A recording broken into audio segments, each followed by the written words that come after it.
warahmatullahi wabarakatuh.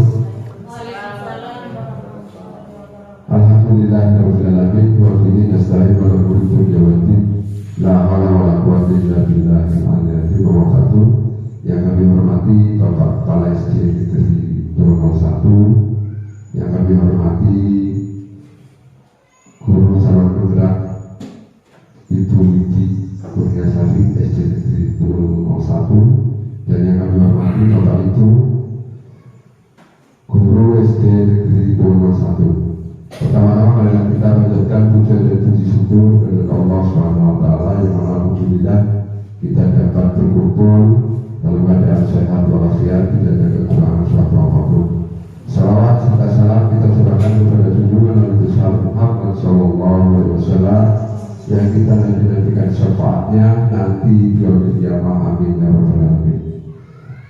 Bapak Ibu yang kami hormati, kami sampaikan banyak terima kasih atas lalu itu untuk kegiatan diseminasi budaya positif calon guru penggerak angkatan 8. Kami selaku pewawancara akan membacakan susunan sebagai berikut. Yang pertama yaitu sambutan, yang kedua penyampaian materi diseminasi budaya positif, dan yang ketiga adalah penutup. Langsung saja untuk acara yang pertama yaitu sambutan yang kali ini akan disampaikan oleh Bapak Kepala SD Negeri 01 kepada Bapak Selamat SPD SD. Kami persilakan. Assalamualaikum warahmatullahi wabarakatuh. Alhamdulillahirabbil alamin wassalatu wassalamu ala asyrofil anbiya'i wal mursalin sayyidina Muhammadin wa ala alihi washabbihi ajmain wa ba'du. Pada yang terhormat Bu Widi Kurniasari selaku CGW angkatan 7, angkatan 8 ya, maksudnya kegawaian ini akses ya. Jadi Bu Widi itu CGW angkatan ke-8 yang hari ini akan melakukan kegiatan diseminasi penerapan budaya positif untuk sekolah kita. Bapak Ibu Guru SD Negeri 21 yang kami hormati pula, salawat serta salam semoga tercurahkan kepada Nabi Muhammad SAW beserta sahabat dan keluarganya yang kita nantikan selamatnya nanti di yaumil qiyamah. Bapak Ibu yang kami hormati, apa sih budaya positif itu? Ya, sebenarnya kita sudah melakukan,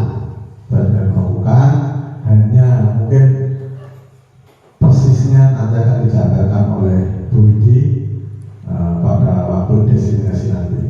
Contoh kecil budaya positif yang sudah kita lakukan, misalnya kita buat kesepakatan di sekolah ketika hari pertama masuk kemarin. Nah, contohnya kita menyampaikan pada anak kita, setiap anak yang mau buang sampah, tolong sampahnya dimasukkan di tong sampah. Itu salah satu contoh kecil dari budaya positif. Terus berikutnya, sebelum masuk sekolah, mau masuk kelas, anak-anak suruh baris di depan kelas. Terus kita menunggu anak kita untuk melakukan jabat tangan yang dilakukan setiap mau masuk ke ruang kelas maupun ketika pulang sekolah. Ini merupakan budaya positif yang sangat bagus, yang sangat baik. Monggo ketika kegiatan-kegiatan yang sudah baik ini dipertahankan, tidak perlu ditambah kegiatan budaya positif, apalagi yang kira-kira bisa membentuk karakter anak. Jadi ketika anak itu sudah terbiasa melakukan kegiatan budaya positif yang ada di sekolah, harapannya di rumah pun juga anak-anak terbiasa semacam itu.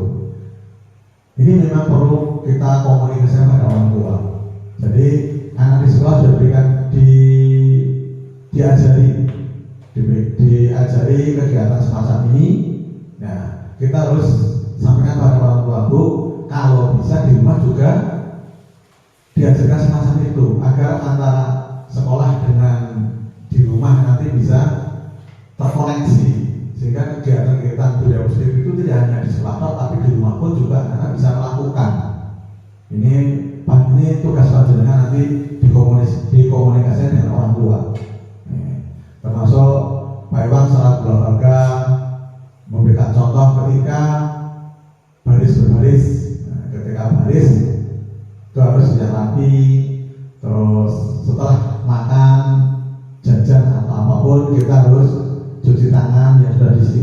disediakan oleh sekolah. Nah, ini merupakan budaya positif yang perlu kita lestarikan, perlu kita jaga terus. Nah, jadi kami mohon pada Bapak semua, budaya positif yang sudah berjalan di SD ini mohon nanti dipertahankan, bila perlu ditingkatkan agar tadi apa yang kami sampaikan awal, dengan anak melakukan budaya positif yang setiap hari dilakukan akan untuk karakter anak menjadi anak yang disiplin, anak yang patuh pada aturan, terus anak yang sopan kepada temannya, pada orang yang lebih dituakan atau orang tua, terus saling menghormati sesama teman. Nah, ini merupakan contoh budaya positif yang harus kita terapkan pada sekolah kita. Dan tidak kalah pentingnya Bapak Ibu semua, dengan bahasa Jawa ini juwe itu terus diingatkan terus. Jadi jangan bosan-bosan dengan mengingatkan pada anak kita untuk melakukan budaya positif yang sudah panjenengan lakukan setiap hari. Dok, anak itu kalau sudah sekali melakukan, terus 2-3 hari itu tidak diingatkan, ya lupa lagi. Nah, makanya di sini perlu partisipasi panjenengan untuk selalu mengingatkan pada anak kita untuk selalu melakukan hal-hal yang positif untuk kebaikan kita semua. Toh nanti kalau anak sudah terbiasa 1-2 kali, terus anak mulai lupa lagi, kita ingatkan lagi. Ya, itu contohnya. Contoh yang lain banyak sekali. Nah, piket, misalnya piket yang sudah dibuat jadwalnya, yang tidak piket bagaimana? Yang kita berikan suatu pemahaman bahwa piket itu tidak tanggung jawab, tidak hanya satu orang, tapi kelompok piket yang hari itu bertanggung jawab terhadap kebersihan kelas sehari itu. Nah, untuk hari berikutnya juga sama. Jadi panjenengan selaku guru kelas, selaku wali kelas, jangan bosan-bosan mengingatkan anak kita untuk selalu melakukan penerapan budaya positif. Saya yakin sehari 2 kali kalau sudah terus diingatkan, nanti anak sudah terbiasa. Nah, itu baru kita lepas. Oh, anak sudah jalan, tapi tetap dalam pengamatan. Nah, dilepas tapi tetap dalam pengamatan. Sebab yang namanya anak kalau tidak diamati, kadang-kadang terus sengaja dia Pak gurunya tetap baik, orang urusan. Akhirnya anak-anak melakukan hal yang lama tidak pernah dilakukan kembali. Jadi dampaknya masalahnya besar sekali. Ketika kelas kita bersih, otomatis anak-anak dalam belajar juga betah. Lingkungan sekolah kita bersih, kita juga merasa betah. Nah, itu. Jadi dampak dari penerapan budaya positif itu sangat baik sekali pada diri anak, pada guru, dan berefek sana pada orang kegiatan orang tua di rumah. Sebab kalau anak sudah mulai disiplin di sekolah, saya yakin di rumah pun anak-anak bisa melakukan hal-hal tadi di rumah. Jadi ini perlu koordinasi dengan orang tua. Jadi monggo, karena jam di sekolah itu sangat pendek sekali. Paling kita bertemu dengan anak 1 sampai 8 jam lah maksimal. Kalau kelas 1 paling hanya 4 jam. Jadi monggo, dengan sekali lagi jangan bosan-bosan untuk selalu mengingatkan para anak kita untuk menerapkan budaya positif yang sudah menjadi kesepakatan, menjadi aturan yang ada di sekolah kita. Mungkin itu saja dapat kami sampaikan Bapak Ibu semua. Kurang lebihnya mohon maaf. Wassalamualaikum warahmatullahi wabarakatuh. Waalaikumsalam warahmatullahi wabarakatuh. Terima kasih atas sambutan yang disampaikan dengan budaya positif yang sudah kita laksanakan. Pertama kita masuk ajaran baru, mudah-mudahan bisa dijalankan di SD Negeri 1 dan bisa dipertahankan lebih baik lagi. Harapan itu yang disampaikan oleh Bapak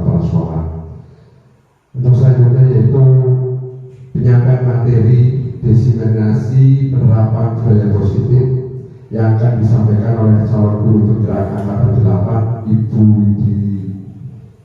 Kami persilakan.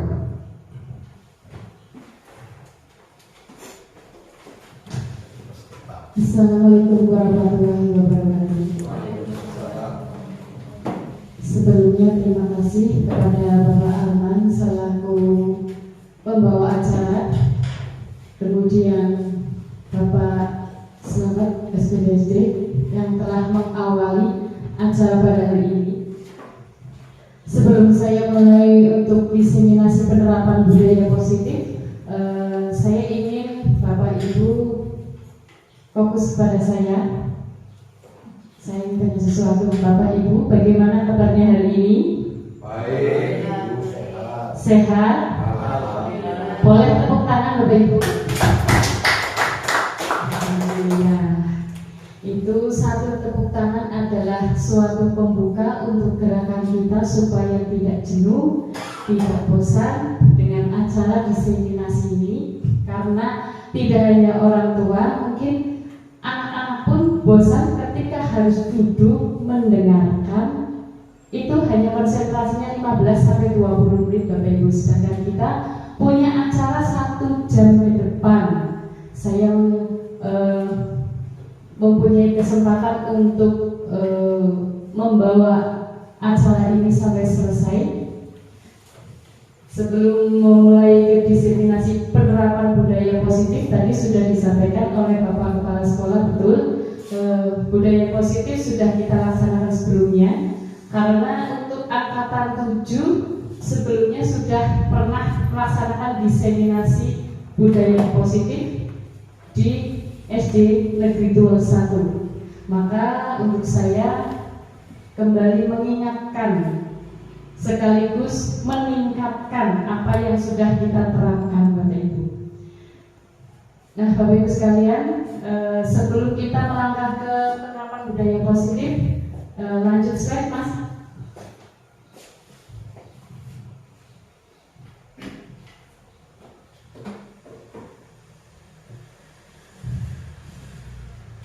Lanjut, tidak usah memperkenalkan diri, sudah tahu ya. Monggo lanjut slide ketiga. Ya, perubahan paradigma belajar yaitu tentang filosofi Ki Hajar Dewantara. Sebelumnya saya tanya ke Bapak Ibu, sudah pernah melihat buah jeruk? Jeruk apa yang Bapak Ibu lihat? Macam-macam. Jeruk bali, jeruk sangkis, jeruk santan, jeruk keris. Alhamdulillah masih banyak jeruknya. Iya. Jeruk itu berasal dari mana Bapak Ibu? Dari tanaman jeruk. Ya. Kenapa saya mengumpamakan sebuah jeruk? Ada hubungannya dengan perubahan paradigma belajar, yaitu ketika suatu tanaman jeruk ditanam kemudian tumbuh, apakah tanaman jeruk itu akan menghasilkan semangka Bapak Ibu? Tidak. Itu akan menghasilkan juga buah jeruk. Seperti itulah keadaan murid-murid kita, yaitu ketika kita ingin mendidik mereka, sekarang bahasanya adalah menuntun anak sesuai dengan kodrat alam dan kodrat zaman. Kodrat anak itu tidak bisa diubah Bapak Ibu. Yang bisa kita lakukan adalah apa? Kira-kira apa? Perilakunya, karakternya. Mengapa?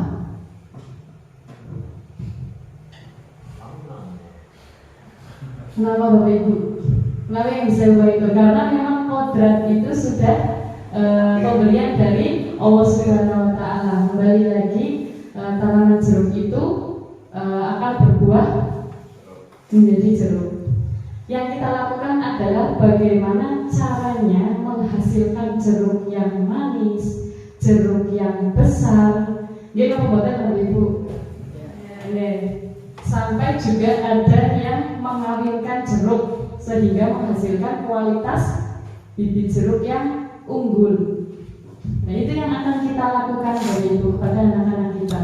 di mana kita tidak bisa mengubah takdir seorang anak, tetapi kita hanya bisa menuntun anak sesuai kodratnya supaya berkembang, supaya apa Bapak Ibu? Selain berkembang lagi Bapak Ibu, supaya menghasilkan karakter yang baik yang merupakan suatu produknya. Buah yang bagus, ibaratnya bibit unggul ya, di mana anak-anak tersebut siap menghadapi kehidupan ini. Untuk mempersiapkan itu juga kita harus mempersiapkan berbagai macam pendidikan karakter anak. Itu perubahan tentang filosofi Ki Hajar Dewantara yang tadinya mendidik, yang tadinya gambar di sebelah kanan adalah mendidik dengan model klasik, di mana guru hanya menerangkan, mencatat, kemudian evaluasi, mungkin seperti itu ya Bapak Ibu. Sekarang apa yang ada di gambar sebelah kiri? Kira-kira itu anak sedang apa Bapak Ibu? Monggo diperhatikan, kira-kira itu anak sedang apa? Dijawab mau betul-betul apa supaya kita tidak tegang, tidak bosan. Monggo dicermati, itu anak sedang apa?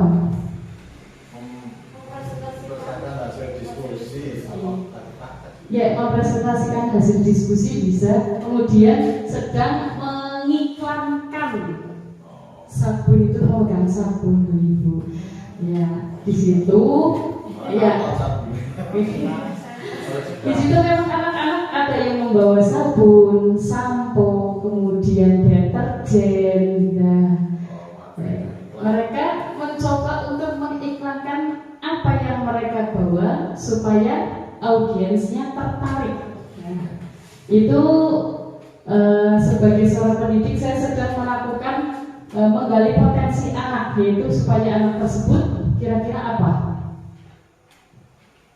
Menggopo ya. Kira-kira langsung supaya apa? Penggalian potensi apa yang sedang dilakukan guru? Melatih keberanian, percaya diri, Audi? Melatih bicara, melatih juga kemandirian. Nah itulah perubahan paradigma tentang pembelajaran yang seharusnya guru sebagai center, yang tadinya guru sebagai center, sekarang pembelajaran berpihak pada murid, yaitu muridnya sebagai senternya Bapak Ibu. Murid sebagai pusat perhatian, murid juga yang mengelola pembelajaran. Kita sebagai guru, apa yang kita lakukan? Hanya sebagai fasilitator, kita menuntun anak, kemudian kita mengubah suatu pandangan anak yang tadinya klasik menjadi modernisasi sesuai perkembangan zaman. Monggo lanjut Budi.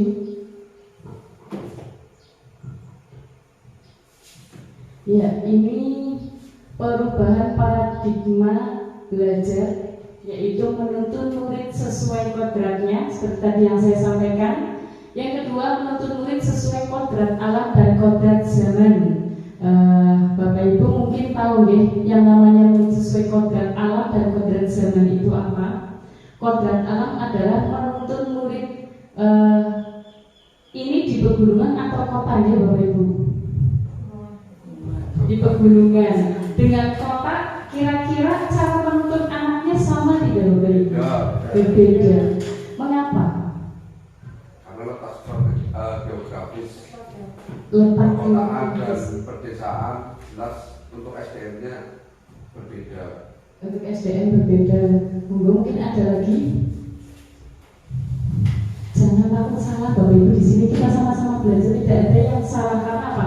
Apa yang ada di pikiran Bapak Ibu terhadap gambar, terhadap apa yang saya sampaikan, ini kita sama-sama belajar, sama-sama mencari tahu kodrat alam dan kodrat zaman. Kita mendidik anak sesuai dengan kodrat alam, di mana alam pegunungan, alam perkotaan itu berbeda. Mungkin di kota lebih panas, secara mungkin pengelolaan emosionalnya juga berbeda. Kemudian untuk emosionalnya lebih rendah. emosialnya lebih rendah. Kemudian untuk teknologinya mungkin di kota lebih canggih, kemudian di fasilitas memadai, kemudian di pegunungan mungkin sedikit berkurang fasilitasnya, tidak seperti di kota ini. Jadi cara mendidik dan menuntun seorang anak itu berbeda tergantung dari alamnya. Dan kemudian sesuai dengan kodrat zaman, tentunya zaman sekolahnya Pak Iwan dengan sekolahnya saya ketika SD berbeda ini Pak Iwan. Mungkin di zamannya Pak Iwan masih belum ada HP ya Pak. Belum. Di HP ketika saya SD sudah ada HP. Sekarang kalau dulu zaman saya belum ada internet ya, mungkin internetnya masih di warnet mungkin zaman warnet mungkin ya zaman warnet. Sekarang warnet sudah tidak dipakai lagi karena apa? Menjamurnya wifi dan koneksi internet yang memadai membuat kita gampang untuk mendapatkan itu semua. Kemudian pendidikan yang berpusat pada murid. Yang keempat adalah pembelajaran yang menyenangkan. Tentunya ketika seorang anak memilih bermain dan belajar, mereka lebih memilih bermain atau belajar? Mengapa? Lebih senang kalau belajarnya mumet. Betul sekali Pak. Kalau bermain itu menyenangkan, maka sebagai guru di kurikulum Merdeka ini buatlah sebuah permainan dan pembelajaran. Seperti kata Ki Hajar Dewantara ketika mendirikan sebuah taman siswa, itu mereka memasukkan pembelajaran dalam permainan. Seperti sebetulnya Bapak Ibu kenal yang namanya Gobak Sodor, kemudian Pakyat, kemudian yang kemarin ada di Pandai Family itu kemudian Nakerang, terus bentengan. Itu sebetulnya adalah suatu pembelajaran yang dimasukkan Ki Hajar Dewantara ke dalam sebuah permainan. Kira-kira Gobak Sodor itu kita belajar apa Bapak Ibu? Kekompakan tim. Kemudian melatih kaki kita untuk bergerak, jasmani kita sehat. Kemudian untuk bentengan, mengatur strategi, bagaimana kita harus menang, bagaimana supaya kita tidak ketahuan, itu Bapak Ibu. Nah, mungkin dari Ki Hajar Dewantara itu kita mengadopsi pembelajaran kita. Kita sebagai pemimpin pembelajaran harus bisa membuat suatu permainan yang anak itu tidak sadar bahwa mereka sedang belajar. Lanjut Pak. Disiplin positif. Apakah disiplin positif itu? Disiplin positif pendekatan mendidik anak untuk melakukan kontrol diri dan pembentukan kepercayaan diri. Nah, di sini mungkin dari Bapak Ibu semua, adakah ketika sekolah atau ketika SD merasa tidak percaya diri untuk maju ke depan? Pasti ada. Mengapa? Kenapa tidak bisa? Karena takut salah. Takut salah. Malu dengan teman-temannya. Barangkali salah, nanti akan ada bullying. Sebetulnya itu. Nah, disiplin positif ini mendidik kita sebagai guru untuk melakukan kontrol diri, di mana anak bisa mengontrol emosinya. Ketika marah, dia tidak tantrum. Kemudian ketika kita merasa senang, tidak berlebihan. Kemudian untuk pembentukan kepercayaan diri. Maka dari itu disiplin positif juga ada pembentukan karakter tanpa hukuman. Itu yang dinamakan melalui basis apa nih? Masih ingat Bapak Ibu? Pembentukan karakter tanpa hukuman adanya konsekuensi. Konsekuensi di mana contohnya ketika seorang teman menghilangkan pensil temannya, maka konsekuensinya adalah harus harus menggantinya. Seperti kemarin mungkin Bapak Ibu kenal murid saya yang bernama Rasya deh. Ya. Ceritanya itu hari Jumat si Rasya itu tidak membawa seragam. Sedangkan dari hari Kamis saya sudah berpesan setelah olahraga silakan ganti baju pramuka. Dia masuk terlambat. Saya tanya, Mas Rasya, kenapa tidak memakai kaos olahraga, tidak memakai seragam pramuka, masih memakai kaos olahraga? Lupa Bu Guru. Terus sekarang seragamnya di mana? Di rumah Bu Guru. Lihat temannya enggak? Lihat. Pada pakai apa? Pakai seragam pramuka. Terus kenapa kamu pakai kaos olahraga? Saya lupa Bu Guru. Kalau Rasya lupa berarti konsekuensinya apa? Dia bisa menjawab, saya minta maaf Bu Guru, saya tidak akan mengulangi lagi. Ternyata ketika kita membicarakan itu secara baik-baik kepada anak, memvalidasi tindakan dia salah, ternyata dia bisa mencari solusi untuk dirinya sendiri. Nah, itulah yang kita lakukan Bapak Ibu. Kita mencoba untuk menggugah potensi anak. Jadi setiap anak tidak secara fisik mungkin secara pelongo-pelongo tidak bisa menjawab. Tetapi ketika kita gali potensi, kita nyamankan anak tersebut, ternyata dia bisa mencari solusi untuk kesalahannya sendiri. Itulah tujuan dari disiplin positif. Kemudian mengasah keterampilan sosial dan keterampilan hidup seperti yang sudah pernah kita lakukan.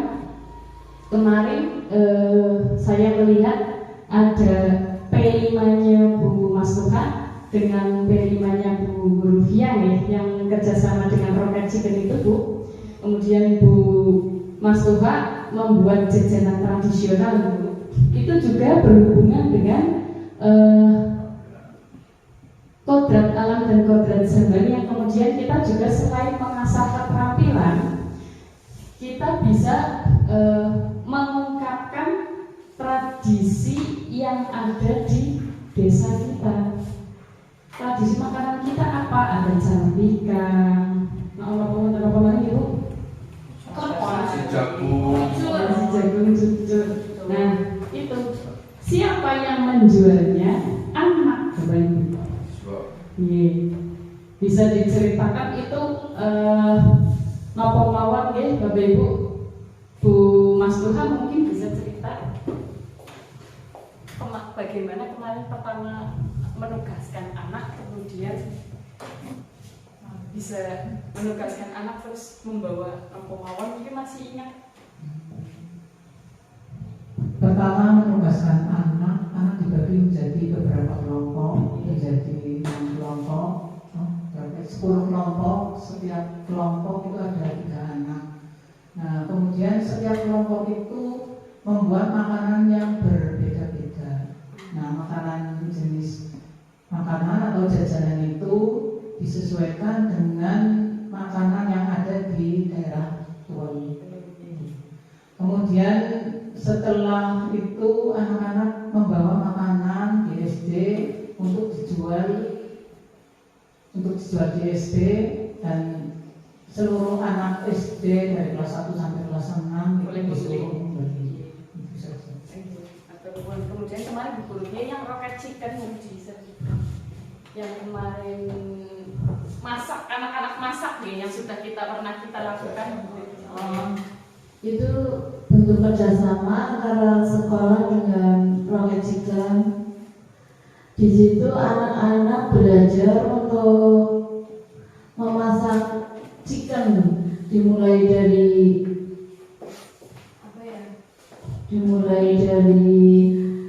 tepung, adonan, terus dibuat menjadi sebuah Rocket Chicken.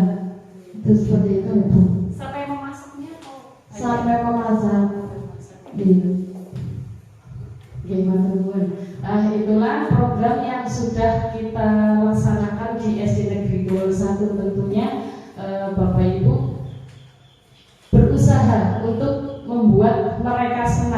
Dan ketika mereka belajar, mereka tidak akan merasakan jenuh, merasakan bosan. Itulah tujuan dari disiplin positif. Kemudian membangun rasa percaya diri. Enak tidak enak, kita lihat cara membuatnya, apresiasi anak dulu. Untuk anak kelas rendah mungkin roket kan akhirnya digoreng gitu. Untuk rasa kita abaikan dulu. Mungkin yang kita lakukan itu dulu. Tujuan pembelajarannya bertahap gitu Bapak Ibu. Tergantung dari umur mereka, usia mereka, fase mereka. Kemudian memiliki pikiran jangka panjang. Tentu saja ini untuk yang fase C, yaitu kelas 5 dan 6. Untuk fase C mungkin karena dari kelas 5 dan 6 baru melaksanakan diklat kurikulum merdeka ya. Mungkin pembentukan dari kegiatan kita bisa menanam, kemudian bisa memasak. Itu untuk pikiran jangka panjangnya mereka akan berusaha untuk apa Bapak Ibu kira-kira? Kalau menanam dan memasak itu apa yang akan dihasilkan kira-kira?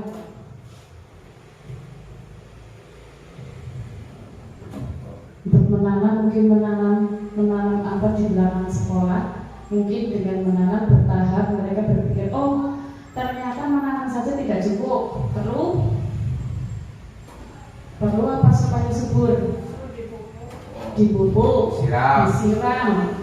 Kemudian hama datang, perlu diberantas hamanya. Itu jangka panjangnya bertahap mereka berpikir.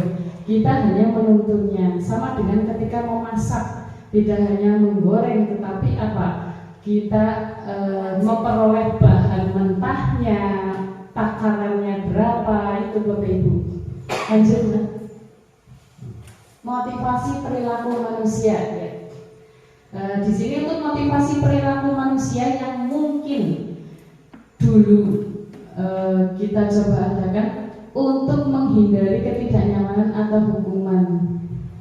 Kira-kira motivasi perilaku anak dulu kan ada tata tertibnya Bapak Ibu. Nah, motivasi anak untuk mematuhi tata tertib apa? Kira-kira supaya tidak dihukum. Jadi anak tersebut melakukan tata tertib supaya mereka tidak dihukum. Artinya mereka melakukannya tidak dari hati. Sekarang kita akan kita melihat untuk yang nomor 3. Ketika ditinggal, ketika kita biarkan coba saya keluar kelas, apa yang mereka lakukan, ternyata mereka diam, mereka patuh, mereka rapi adalah karena ada gurunya, karena mereka takut dihukum oleh bu guru karena berisik. Setelah saya tinggal bubar. Nah itu motivasi perilaku manusia yang dulu dihasilkan. Kemudian yang kedua untuk mendapatkan imbalan atau penghargaan dari orang lain. Ah pintar, wah hebat. Ternyata terlalu sering memuji anak itu juga ada dampak yang tidak baik. Kira-kira dampaknya apa Bu? Pak? Sombong, manja, ombrongan. Itu. Kemudian ketika kita memberi hadiah untuk reward dan punishment, hadiah yang diberikan kepada anak supaya mereka termotivasi. Tetapi ketika suatu saat kita tidak memberikan hadiah, semangat mereka akan kendor lagi. Artinya mereka mempunyai ketergantungan terhadap hadiah tersebut. Nah itu. Kemudian yang ketiga adalah untuk menjadi orang yang mereka inginkan dan menghargai diri sendiri dengan nilai-nilai yang mereka percaya. Ini maksudnya apa Bapak? Mereka ingin menjadi contoh nih. Ketika dia melihat orang tuanya kaya, naik mobil, maka yang tumbuh dalam karakter anak tersebut apa? Kira-kira apa Bapak Ibu? Ingin menjadi orang kaya, kemudian apa? Seenaknya sendiri dengan teman karena dia merasa kaya sombong. Dia menjadi apa yang ingin dia inginkan, menjadikan nilai-nilai yang mereka percaya. Saya percaya bahwa kalau saya banyak uang, saya akan jadi raja. Nah, itu yang berbahaya Bapak Ibu. Maka dari itu sedini mungkin sebagai seorang pendidik kita menuntun anak-anak supaya apa Bapak Ibu? Supaya mereka tahu bahwa ego mereka, kehidupan mereka juga dibatasi oleh kehidupan orang lain. Artinya mereka tidak boleh egois. Mereka harus menghormati juga. Jika ingin dihormati orang lain, maka mereka juga harus menghormati diri sendiri dan orang lain juga. Itu 5 kebutuhan dasar manusia. Nah ini tidak hanya di anak-anak, bahkan orang dewasa pun, jika salah satu kebutuhan dasar mereka tidak terpenuhi, maka mereka akan cenderung melakukan suatu tindakan negatif. Bisa dibaca Bapak Ibu 5 kebutuhan dasar manusia itu apa aja? Bertahan hidup, kasih sayang, dan diterima, penguasaan, kebebasan, kesenangan. Iya. Saya kasih contoh slide selanjutnya Mas. Ya, ini ada kasus murid. Mungkin Bapak Ibu bisa menuliskan dari kasus tersebut kira-kira harus apa?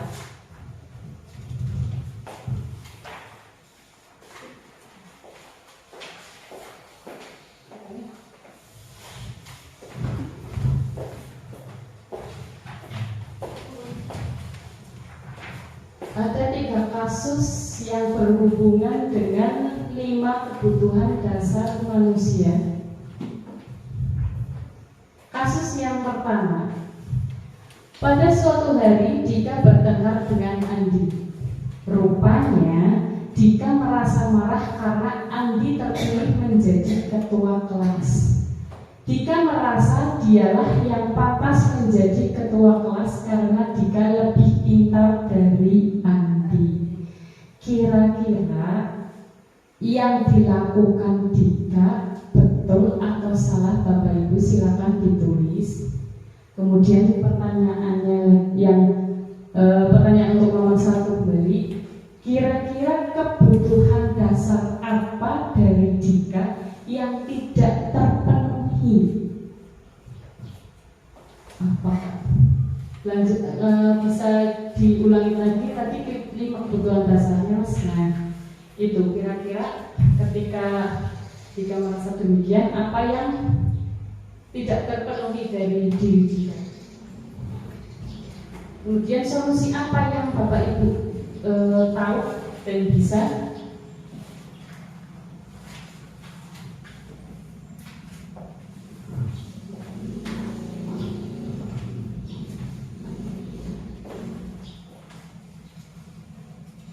Saya percaya Bapak Ibu adalah pendidik yang hebat, sudah sering melihat kasus anak seperti itu, dan saya percaya Bapak Ibu punya solusi dari kasus tersebut.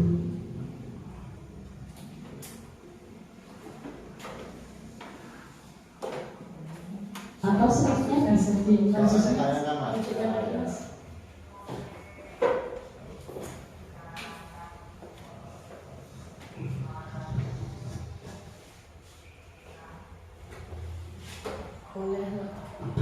Boleh menjawab ketiga-tiganya, boleh satu dulu, boleh kasus mana yang panjenengan ingin selesaikan. Kemudian yang kedua, pada saat pelajaran matematika berlangsung, kali ini memang real menurut saya, Kifan lebih senang menggambar daripada mendengarkan penjelasan ibu guru. Ketika guru menanyakan alasannya pada Kifan, Kifan menjawab, saya bosan bu guru dengan pelajaran matematika. Mungkin Bapak Ibu ada solusi apa? Yang ketiga, Korin selalu ingin jadi pusat perhatian di depan teman-teman sekelasnya. Oleh karena itu, ia sering membuat kegaduhan saat pelajaran berlangsung. Ia selalu mengeluarkan kata-kata candaan saat ditanya oleh guru. Akibatnya, teman-teman selalu tertawa ketika Korin menjawab pertanyaan guru. Ini untuk kasus Korin adalah ketika dia ingin dianggap merasa hebat karena dia tidak punya teman.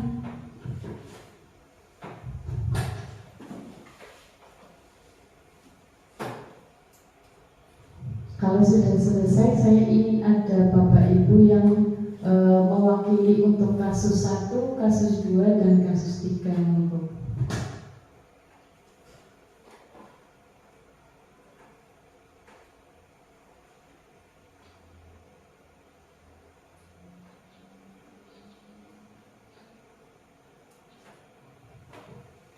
Jadi kalau untuk kebutuhan dasarnya masih perlu ditampilkan, monggo.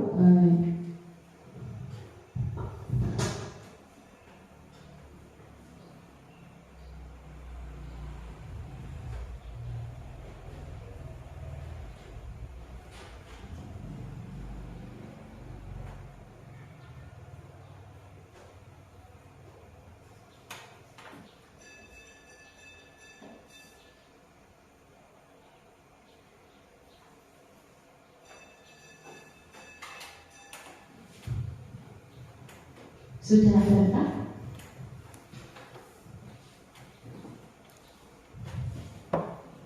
Yang menampilkan kasus 1, kasus 2, dan kasus 3.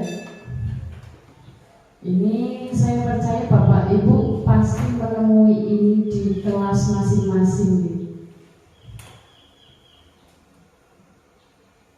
Dan mungkin jawaban antara guru satu dengan guru yang lain itu berbeda. Maka monggo bisa diungkapkan karena di sini kita belajar bersama-sama Bapak Ibu.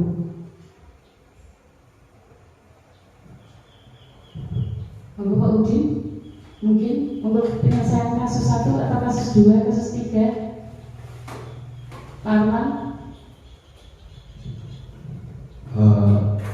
Untuk kasus 1, pada suatu hari Tika bertengkaran diri, saya Tika merasa marah karena terpilih menjadi ketua kelas. Tika merasa dialah yang pantas menjadi ketua kelas karena Tika kehidupan mereka. Jadi intinya ketidakpuasan Tika karena tidak menjadi ketua kelas, dengan ketidakpuasannya itu nanti bisa mengakibatkan konfrontasi negatif. Untuk menghindarinya, kita berbicara untuk tindak dari emosi yang memuncak, karena hal ini dapat memperburuk situasi dan bisa dicoba untuk menjaga komunikasi yang terbuka dan bijaksana. Mungkin untuk yang 1 pendapat saya seperti itu. Berarti ya tepuk tangan dulu untuk Pak Arman. Matur nuwun. Iya. Sangat lengkap nih. Kemudian nilai kebutuhan dasar yang kurang terpenuhi kira-kira apa ini Pak?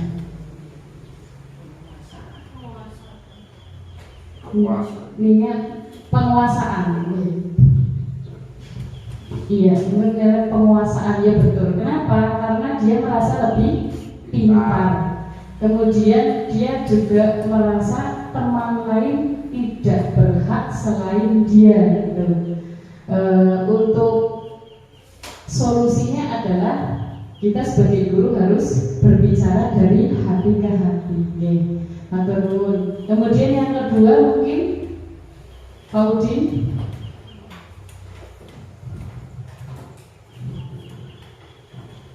Untuk yang kedua, pada saat pelajaran matematika berlangsung, Kifan lebih senang menggambar daripada mendengarkan penjelasan ibu guru.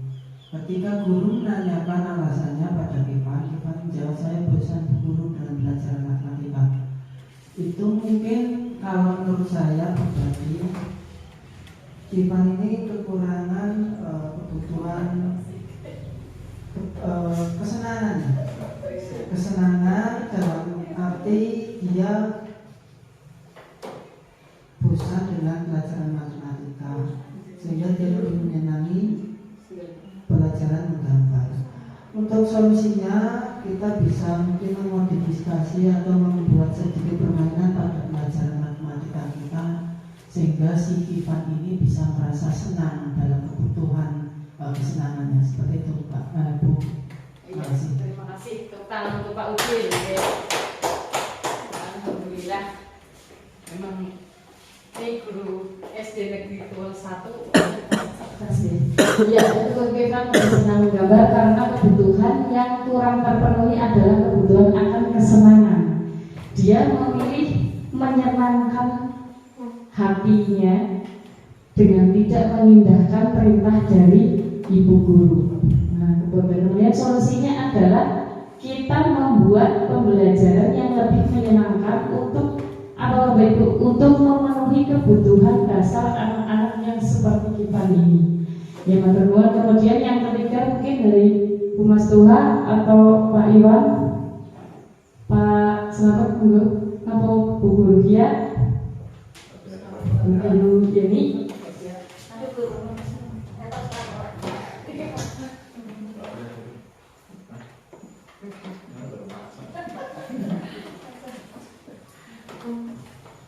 Terima kasih. Karena akan menjawab untuk soal matematika. Korin selalu ingin jadi pusat perhatian di depan teman-teman sekelasnya. Oleh karena itu, ia selalu buat kegaduhan saat pelajaran berlangsung. Ia selalu mengeluarkan kata candaan saat ditanya oleh guru. Akibatnya, teman-teman selalu tertawa ketika Korin mendapatkan guru. Nah, di sini Korin itu seorang siswa yang mungkin kurang mendapat perhatian dari bapak ibu gurunya, sehingga ketika dia ditanya dan selalu buat gaduh, tujuannya apa? Biar mendapat perhatian khusus dari bapak ibu gurunya. Nah, sehingga dengan semacam itu dia merasa diperhatikan oleh teman-temannya, oleh bapak ibu gurunya. Sehingga solusinya di sini Korin harus bapak ibu guru harus memahami karakter Korin tersebut sehingga guru harus memberikan perhatian tersendiri pada Korin Kedua, tepuk tangan untuk pendapat dari Pak Selamat. Iya, betul sekali. Korin ini adalah seorang anak yang mungkin kebutuhan dasarnya yang tidak diterima adalah kasih sayang dan diterima. Dia butuh kasih sayang, butuh diterima keberadaannya oleh bapak ibu guru maupun teman-teman. Kemudian solusinya adalah bagaimana kalau bapak ibu punya murid yang demikian, kira-kira solusinya bagaimana? Apakah sama dengan Pak Selamat atau mungkin ada pendapat lain? Apa lebih memperhatikan anak tersebut?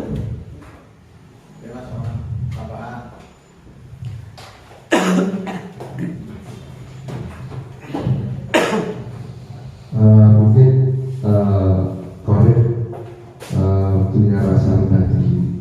Mungkin Korin merasa kurang percaya diri atau merasa kurang dihargai oleh temannya dengan menciptakan kegaduhan atau menjadi pusat perhatian. Ia mungkin berharap mendapatkan perhatian positif atau merasa dihargai. Yang jelas, walaupun dia tidak punya teman di kelas, tapi dia kepingin diperhatikan oleh bapak ibu gurunya, kemudian dia juga diperhatikan oleh teman-temannya, mungkin itu. Dan mungkin kecenderungan ekstrovert, beberapa orang memiliki kecenderungan alami untuk menjadi ekstrovert, yang berarti mereka mendapatkan energi dari interaksi sosial dan perhatian dari orang lain. Korin mungkin termasuk dalam kategori ini dan merasa senang ketika mendapat perhatian dari teman-temannya, begitu. Iya, terima kasih. Iya. Terima kasih dari Pak Arman betul. Ada dua karakter seorang anak, yaitu introvert dan ekstrovert, di mana ketika seorang anak itu ekstrovert, dalam jenis ekstrovert, anak ini lebih suka bergaul, lebih suka bermain dengan teman-temannya, lebih suka berinteraksi sosial dengan orang lain, dan jarang sekali anak tersebut menjadi pendiam. Oleh karena itu dia ingin diperhatikan oleh teman-temannya. Ya, matur nuwun Bapak Ibu guru atas solusinya, atas pendapatnya. Monggo saya berikutnya Mas. Ya, ini 5 posisi kontrol restitusi. Apa itu posisi kontrol restitusi? Dulu Pak Sisbandari sudah pernah menayangkan sebuah video tentang, apakah Bapak Ibu masih ingat dengan posisi kontrol restitusi?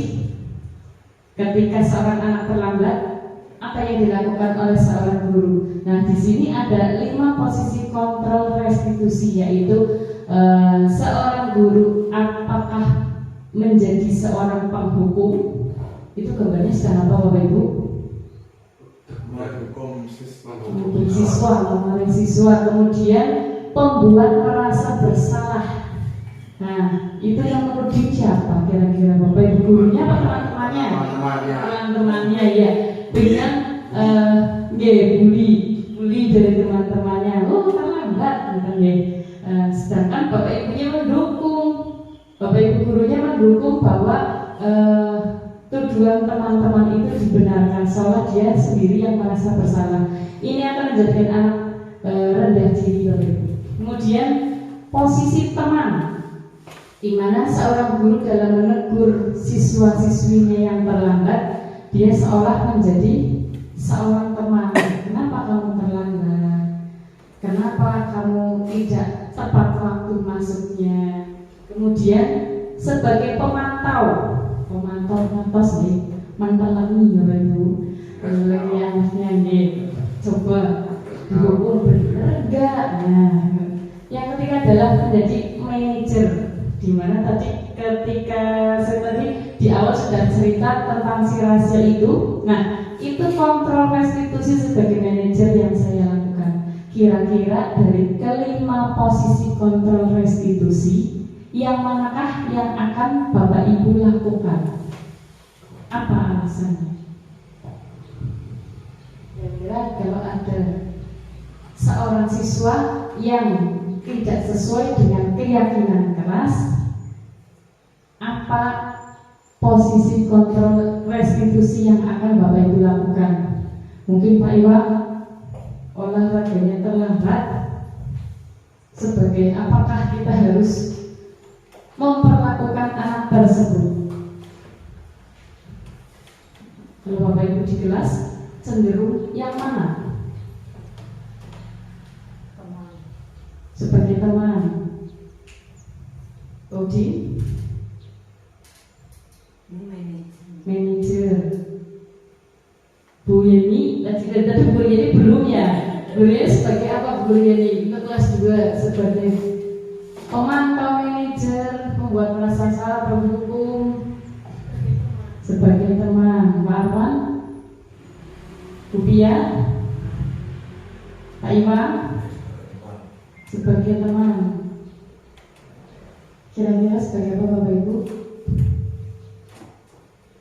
Sebetulnya tidak ada yang salah dalam 5 posisi kontrol restitusi. Hanya saja ada dampak yang ditimbulkan dari kelima posisi kontrol tersebut. Yang pertama adalah posisi kontrol sebagai penghukum. Itu apa yang dihasilkan dari seorang anak ketika kita memperlakukan anak sebagai penghukum, Bapak Ibu? Kira-kira karakter apa yang tumbuh setelah kita menjadi seorang penghukum bagi anak kita? Anak menjadi minder. Iya, anak menjadi minder, rendah diri, kemudian takut, cemas, tidak mau berangkat sekolah karena kalau saya berangkat nanti bapak ibu gurunya menghukum saya, ada perasaan was-was. Kemudian untuk membuat rasa bersalah, ini lebih parah lagi Bapak Ibu. maka anak itu selain rendah diri, dia akan menjadi seseorang yang punya traumatik terhadap sebuah permasalahan. Dia akan takut melangkah, rasa percaya diri akan hilang. Kemudian sebagai teman, apa yang ditimbulkan dengan sebagai teman? Yang pertama, mungkin sang anak tidak merasa takut kepada bapak ibu gurunya dan akan cenderung meremehkan bapak ibu. Mengapa? Karena bapak ibu gurunya santai, nggak masalah gitu. Kemudian sebagai pemantau, mentelengi apa yang dihasilkan oleh karakter anak tersebut bapak ibu. Anak tersebut akan selalu merasa diawasi sehingga kebebasan dia untuk melakukan segala sesuatu itu merasa terbatasi begitu. Kemudian untuk manajer, untuk posisi manajer adalah tadi ketika kita menanyakan kepada anak mengapa dia melakukan kesalahan, kemudian apa yang harus dilakukan, bagaimana tindakan selanjutnya. Ini posisi manajer Bapak Ibu. Di kurikulum Merdeka, posisi kontrol restitusi ini banyak dipakai karena apa? Dengan posisi kontrol manajer ini kita bisa menggali potensi anak-anak kita. Bagaimana cara mereka menyelesaikan solusi dari kesalahan mereka. Monggo, yang slide selanjutnya Bapak Ibu. Keyakinan kelas. Ini kemarin instruksi dari Bapak Kepala Sekolah ketika di awal tahun pelajaran, masing-masing dari guru melakukan keyakinan kelas ya Bapak Ibu. Apa keyakinan kelas itu? Keyakinan kelas adalah metode untuk menimbulkan kembali disiplin positif yang didasari oleh motivasi dari dalam diri. Seperti yang saya katakan tadi bahwa untuk membangkitkan motivasi bahwa kita harus taat kepada hukum, taat kepada aturan, taat kepada nilai-nilai kebajikan, maka ketaatan itu harus muncul dari dalam dirinya. Bagaimana cara membuat keyakinan kelas? Di sini ada langkah-langkah Bapak Ibu. Yang pertama adalah menggali peraturan yang perlu disepakati. Kira-kira kita mau apa di kelas, gitu.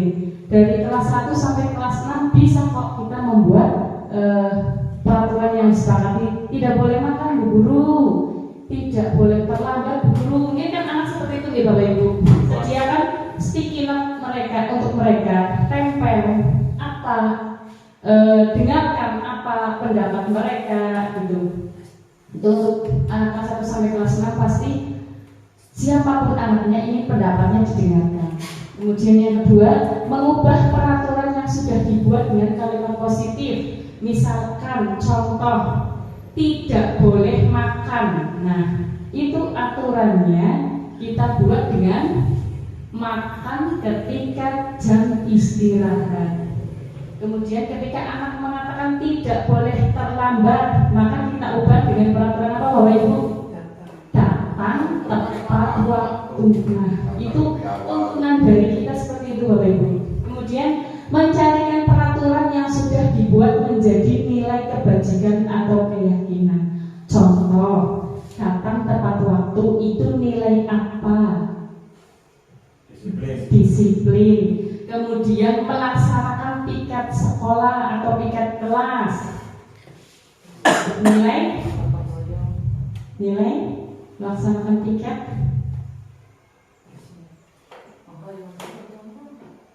Selain gotong royong bisa, kemudian nilai untuk diri sendiri, kemandirian, disiplin, tanggung jawab, ya. Itu nilai kebajikannya. Kemudian makan di luar kelas atau pada waktu istirahat, nilai apa yang akan ditimbulkan, nilai kebajikan apa Bapak Ibu? Nilai disiplin. Kemudian membuang sampah pada tempatnya juga nilai disiplin. Lanjut, kegiatan pendalaman kelas tampak seperti atau tidak tampak seperti. Contoh tadi seperti ini ya. kalau tampak seperti berarti kita makan di luar kelas, kita datang tepat waktu. Kalau tidak tampak seperti berarti kita datang terlambat, kita tidak melaksanakan piket. Itu yang disampaikan Bapak Ibu kepada murid-muridnya. Kemudian kegiatan pendalaman kelas tugas saya dan kamu. Berarti kalau melaksanakan piket itu tugas siapa? Tugas saya. Kemudian misalkan nilai kasih sayang yang ditimbulkan berarti tugasnya siapa? Tugasnya Bu Guru. Mereka tahu kapan tugas saya harus dilaksanakan, kapan tugas kamu harus dilaksanakan. Lanjut Mas. Ya, ini pembentukan keyakinan kelas seperti yang sudah saya laksanakan di kelas 5 di awal pembelajaran. Yang pertama adalah ini, bisa diperbesar ya Mas? Ya. Ini untuk tahap awalnya tadi. Silakan tulis peraturan seperti apa yang kalian buat. Kemudian yang nomor 2 adalah pendapatnya, silakan ditulis di sticky note dan ditempelkan. Lanjut nomor 3, itu pendapat yang ditempelkan. Kemudian tadi langkah-langkahnya setelah ditempel diapakan di Bapak Ibu, dibuat sebuah peraturan yang positif, ya, pulpen pengganti. Kemudian peraturan yang sudah jadi itu ditempelkan dalam sebuah kertas HPS disatukan, ya. Kemudian nomor 4, ya, ini yang dihasilkan oleh anak-anak. Kemudian yang kelima adalah apa Bapak Ibu? Menuliskan menuliskan keyakinan kelas yang sudah fix dibuat dan harus disepakati oleh semua warga kelas. Kemudian yang keenam, ya, itu aturannya sudah ditulis ke dalam satu kertas HPS. Kemudian dibacakan. Tentunya ini ada videonya Bapak Ibu. Kemudian dari aturan yang sudah dibuat nanti akan ditempel ke dalam kelas, di mana aturan tersebut ketika ada anak yang melanggar, kita kembalikan lagi apa keyakinan kelas kita. Itu cara mengembalikan identitas anak Bapak Ibu untuk menjadi seorang anak yang berkarakter baru. Enggak, berikutnya. Ya, ini adalah segitiga restitusi. Apa segitiga restitusi? Adakah yang tahu segitiga restitusi? Restitusi itu adalah sebuah pembaruan, ya. Pembaruan ketika ada anak yang melanggar peraturan, kita stabilkan identitasnya, kita validasi tindakan yang salah, kemudian kita kembalikan ke keyakinan kelas. Lanjut Mas.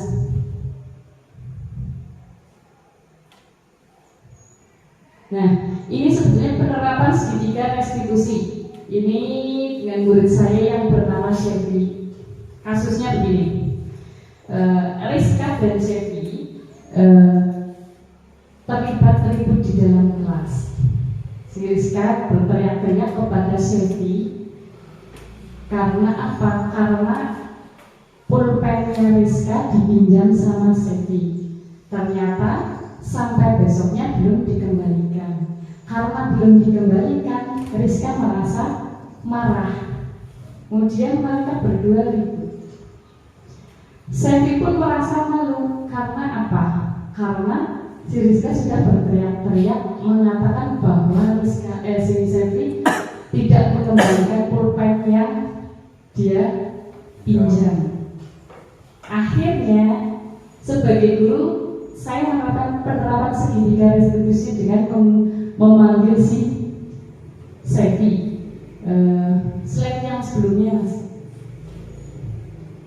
Apa yang saya lakukan kepada Syefi? Yang pertama adalah segitiga restitusi, adalah menstabilkan identitas. Apa itu melestarikan identitas? Tanyakan apa yang terjadi.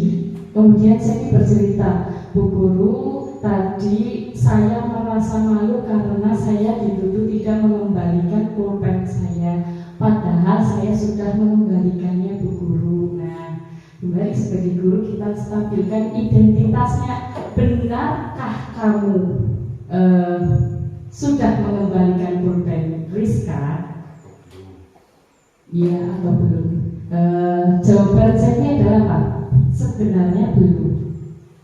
Tapi karena saya takut pulpennya hilang, Bu Guru, jadi saya merasa tidak enak dengan Rizka. Akhirnya saya berbohong. Nah, itulah yang namanya menstabilkan identitas. Jadi identitas anak kita kembalikan. Kemudian validasi tindakan yang salah. Divalidkan tindakan apa yang kamu lakukan, tindakan salah yang seperti apa. Kira-kira jawaban saya tindakan apa, Bapak Ibu? Berbohong. Saya sudah berbohong, Bu. Nah, dia mengakui. Kemudian bagaimana yang kita lakukan? Apa yang kita lakukan? Bu Guru tidak akan mencari siapa yang salah, karena kamu sudah merasa diri sendiri sudah bersalah, berarti sudah mengakui, ya Bapak Ibu. Nah, kita kembalikan ke keyakinan kelas. Kira-kira apa yang kamu lakukan sudahkah sesuai dengan keyakinan kelas? Kira-kira jawaban sendiri bagaimana? Belum, Bu Guru. Saya telah berbohong, berarti saya tidak sesuai dengan nilai kejujuran. Nah, kemudian solusi apa? Kamu punya solusi apa dengan kesalahan itu? Kira-kira solusi apa, Ibu? Yang pertama, meminta maaf kepada Rizka, meminta maaf kepada Bu Guru sudah membuat kegaduhan. Yang kedua, konsekuensinya apa? Dia sudah menghilangkan poin, harus mengembalikan dengan cara kalau hilang berarti menggantinya. Itu langkah-langkah segitiga restitusi, Bapak Ibu. Dengan kita memvalidasi anak tindakan yang salah, kemudian silakan cari solusi. Ternyata seorang rahasia pun bisa, Bapak Ibu. Yang ketika banyak teman-teman rahasia, kalau misalkan Bapak Ibu guru ngomong apa, ya dia jawabnya nggak tahu. Tapi ketika saya validasi kemarin, saya lakukan langkah segitiga restitusi, seorang rahasia pun tahu harus apa gitu. Dan dia punya solusi dengan kesalahannya. Monggo. Nah itu, ini yang kedua sebenarnya adalah video tentang tanggapan Sevi. Mengapa dia bisa ketika guru melakukan segitiga restitusi, dia merasa bagaimana, dia merasa senang, dia merasa tidak terpojokkan, dia bisa menyelesaikan solusi atas kesalahannya. Monggo Mas, lanjut bisa. Nah ini, kemudian kita melangkah pada kegiatan ini kita adalah penerapan budaya positif. Di situ ada budaya positif disiplin. Itu anak sedang apa ya Bapak Ibu kira-kira? Berbaris sebelum masuk. Kemudian nilai sopan santunnya apa Bapak Ibu? Bersalaman. Kemudian juga bisa berkata santun, berkata sopan, menyapa. Seperti kemarin program sekolah kita kan ya Bapak Ibu yang sudah kita buat, senyum, sapa, salam, sopan dan santun. Ya, kemudian untuk beriman dan bertakwa kita melaksanakan berdoa sebelum dan sesudah pembelajaran. Kemudian apalagi Bapak Ibu? Membaca Asmaul Husna. Mungkin nanti programnya karena itu untuk 1 tahun ke depan ini melaksanakan sholat duha dan sholat duhur berjamaah. jamaah. Itu penerapan budaya positif SD Negeri 21 sebagai langkah mewujudkan program sekolah yang sesuai dengan visi sekolah. Lanjut. Nah, ini penerapan budaya positif tentang tanggung jawab. Yang pertama adalah apa itu Bapak Ibu?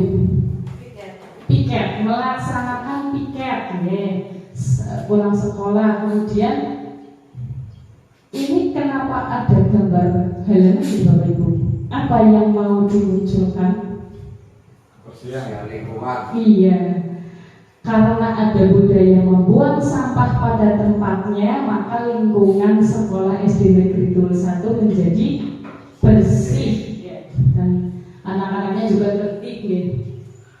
Kemudian lanjut Mas, gambar berikutnya. Bukan yang tadi masih? Ya, geser.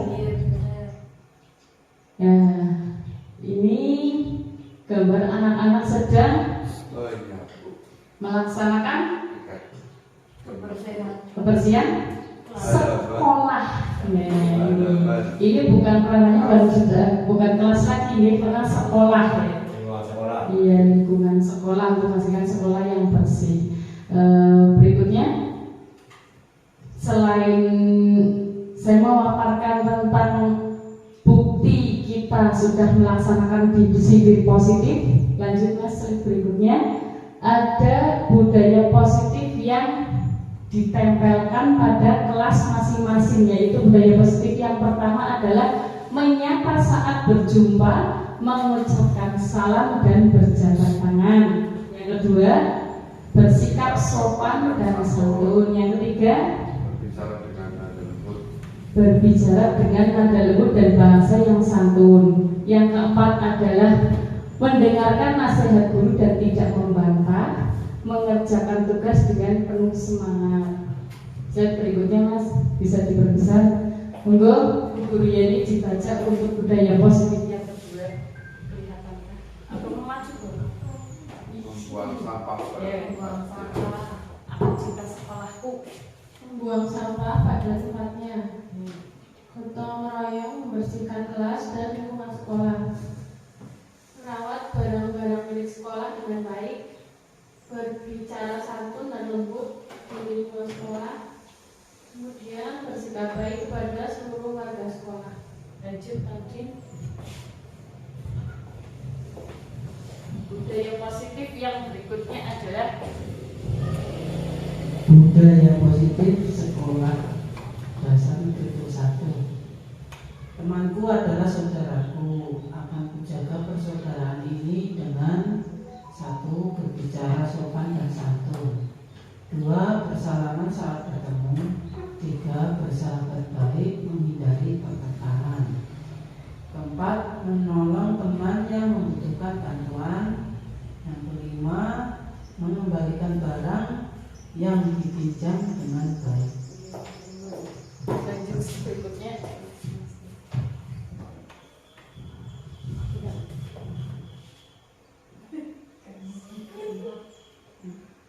Dia terakhir.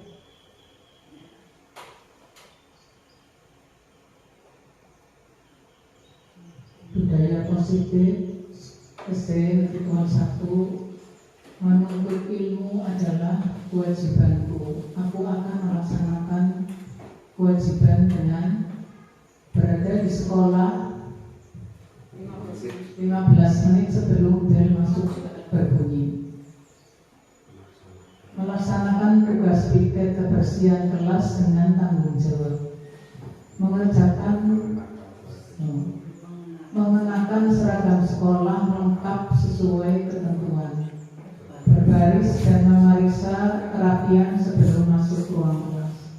Senantiasa berdoa sebelum dan sesudah belajar. Bersungguh-sungguh dalam mengikuti pelajaran.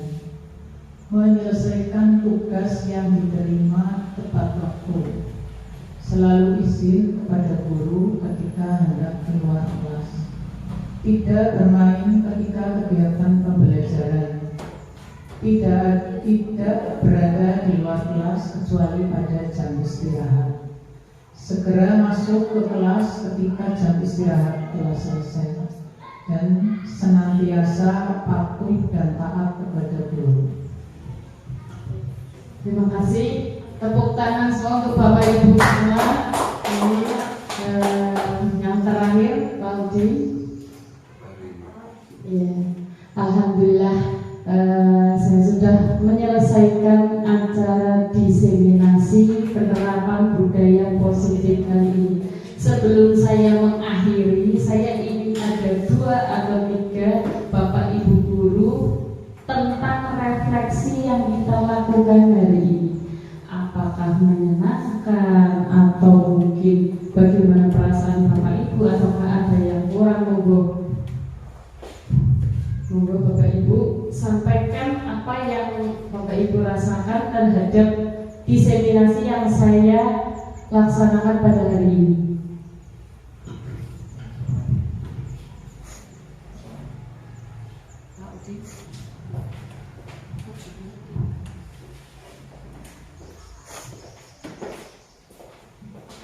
Assalamualaikum warahmatullahi wabarakatuh. Terima kasih kepada Bu Widi sudah memberikan pembahasan atau diseminasi penerapan budaya positif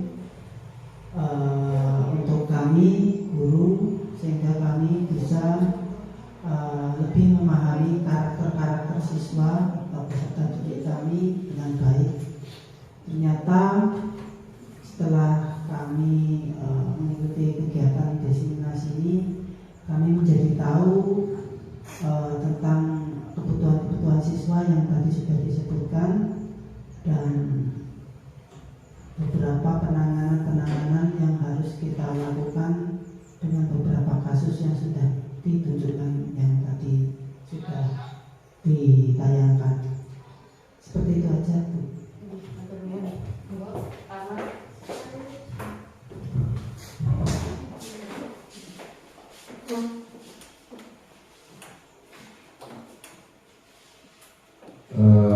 Kami akan merefleksi tentang diseminasi penerapan budaya positif atau yang tadi sudah dilaksanakan oleh Ibu Widi selaku seorang guru penggerak Angkatan 8. Kegiatan ini bertujuan untuk memaparkan hasil diseminasi, hasil evaluasi dan refleksi guru pada teman sejawat, yang mana akan dijadikan dasar perbaikan dan perubahan poin-poin penting yang dijadikan aspek oleh teman-teman sejawat yang ada di SD di Pulau 1. Mungkin itu refleksi dari kami. Terima kasih. Assalamualaikum warahmatullahi wabarakatuh. Ada lagi atau sudah cukup Bapak Ibu? Sudah cukup. Saya juga ada satu refleksi untuk teman-teman sejawat saya di SD Negeri 21. Ternyata saya juga baru tahu nih, ternyata Bapak Ibu SD Negeri 1 itu sangat kompeten, sangat piawai dalam berbicara, menyampaikan pendapat, kemudian juga sangat solid di mana ketika seorang teman itu membutuhkan bantuan, Bapak Ibu sigap untuk sama-sama membantu, sama-sama saling menyadari bahwa kita sebagai warga sekolah SD Negeri 21 tidak bisa bercerai-berai. Kemajuan dari SD Negeri 21 itu adalah kemajuan milik kita. Ternyata Bapak Ibu juga bisa mengungkapkan apa yang menjadi program sekolah, apa yang menjadi solusi, apa yang menjadi kegiatan disiplin positif kita sehari-hari di lingkungan SD Negeri 21. Terima kasih atas kesempatan yang diberikan kepada saya.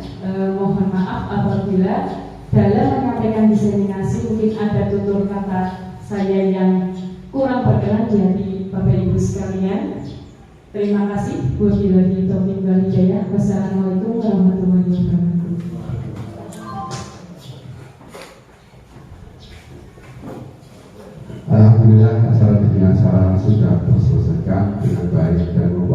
nasib. Mudah-mudahan apa yang disampaikan oleh Ibu Widi selaku calon guru penggerak angkatan 8 dapat bermanfaat bagi kita semua dan bisa kita laksanakan sesuai dengan harapan kita. Mungkin kegiatan ini kami tutup dengan bacaan hamdalah. Alhamdulillahirabbil alamin. Kurang lebihnya mohon maaf kalau tidak dalam penyampaian. Kami